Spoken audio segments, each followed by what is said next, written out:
जो दृश्य आपको डिमोटिवेट करता है, जो दृश्य आपको निराश और हताशा के गर्त में डालता है, उस दृश्य को हटाने के लिए आप ऐसे दृश्य, ऐसे पल अपने ब्रेन को दीजिए जिससे याद करके आप मोटिवेट हो, जिससे आप निराशा से निकले और आपके चेहरे पर स्माइल आ जाए। काय का डिप्रेशन, डिप्रेशन को डिप्रेशन हो जाएगा कि इसको कभी डिप्रेशन ही नहीं होता।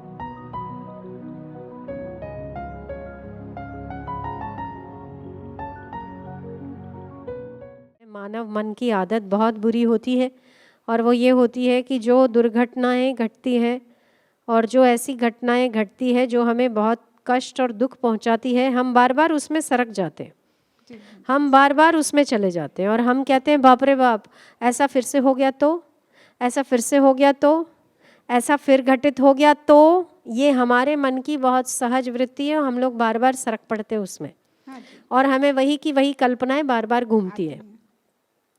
क्या कुछ अच्छा भी घटित हुआ होगा ना कभी आपके जीवन में? कुछ तो बेहतर हुआ ही होगा। अभी जो आपके साथ घटित हो रहा है बेहतर घटित हो रहा है। अभी आप सामने बैठे हैं, अच्छा लग रहा है, महसूस हो रहा है। आप हमें देख रहे हैं, हम आपको देख रहे हैं। कभी ऐसा भी हो सकता है हमने, आपके गुरुजी ने आपसे बातचीत की हो, आंखों में आंखें मिलाकर देखा हो, वो भी एक अच्छा सुकून दे एक पल हो सकता है। का पल था वो, जब आंखों में आंखें मिलाकर के बात की, है ना? फिर अब आपको यही याद रखना है, ठीक है? मैं डिप्रेशन में हूँ, मैं ऐसे हूँ, मैं वापस जाऊँगी, ऐसे हो जाएगा, मेरा ऐसा हो जाएगा, वो सब छोड़ो। जब भी वो सीन आपको याद आए, आप सबसे बेहतर से बेहतर नज़ारे अपने सामने देखो। काहे का डिप्रेशन, डिप्रेशन को डिप्रेशन हो जाएगा कि इसको कभी डिप्रेशन ही नहीं होता है कि नहीं? तो सीन के साथ सीन कटता है, कांटे से कांटा निकलता है, ठीक है? ये तो आप मानते हो। जब आपके पैरों में सुई चुभ जाए या कांटा चुभ जाए तो उसको सुई से ही निकाला जाता है, कांटे से कांटा निकलता है।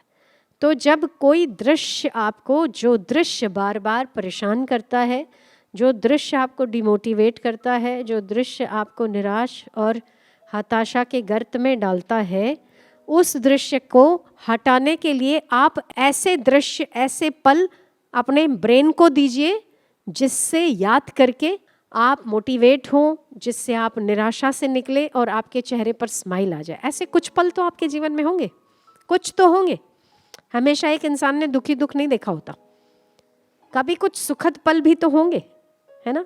बस उसको याद करिए, उसको याद करिए और आनंद में रहिए, क्योंकि ये ज़माना है ना, अधिक से अधिक पीड़ा देने वाला ज़्यादा है, सुख देने वाला कम है।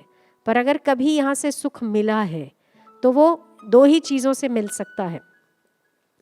या तो जिस दिन आप बहुत शांति से उस परमात्मा की प्रार्थना में डूबे होंगे तब, या जब आप आपके गुरु के सामने आंखों से आंखें मिलाकर देखे होंगे तब।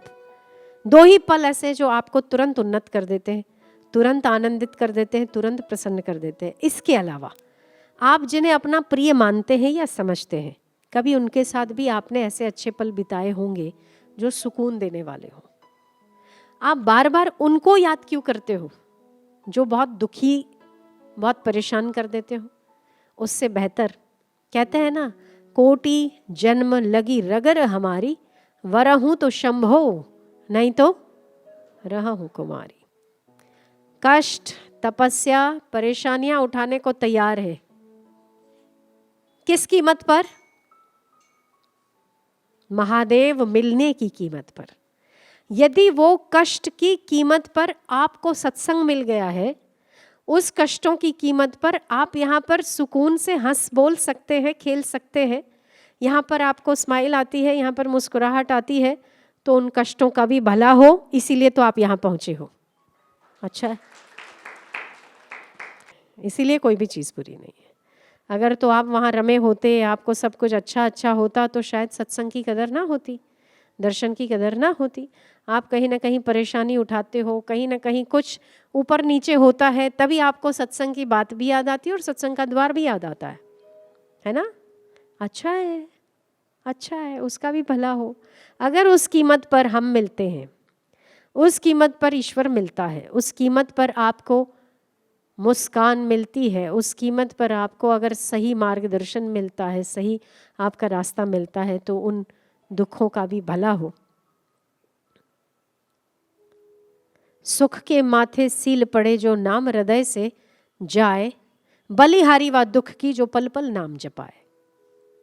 सुख के माथे सील पड़े, उस पर पत्थर पड़े जो सुख हमें हमारे परमेश्वर से दूर ले जाते हैं, पर उन दुखों का भला हो, मैं बलिहारी जाऊं उस पर, जिसके कारण पल पल मुझे तेरी याद आती है। ये भक्त की पुकार है। सुख के माथे सील पड़े जो नाम हृदय से जाए, बलिहारी व दुख की जो पल पल नाम जपाए। तो बलिहारी है उन दुखों की जो प्रतिपल हमें याद दिलाते हैं कि संसार में सार नहीं है, मेरी ओर बढ़ने में ही आपको भलाई है। बार बार बेचैनी, बार बार शांति, थोड़ी देर अशांति, फिर सुख, फिर दुख, फिर सुख, फिर कितनी बार हम ऊपर नीचे होते हैं और अपनी ही स्थितियों से परेशान भी कि बार बार मुझे दुख क्यों होता है, बार बार मैं इतना इमोशनल क्यों हो जाती हूँ। ये भी तो एक परेशानी का कारण है।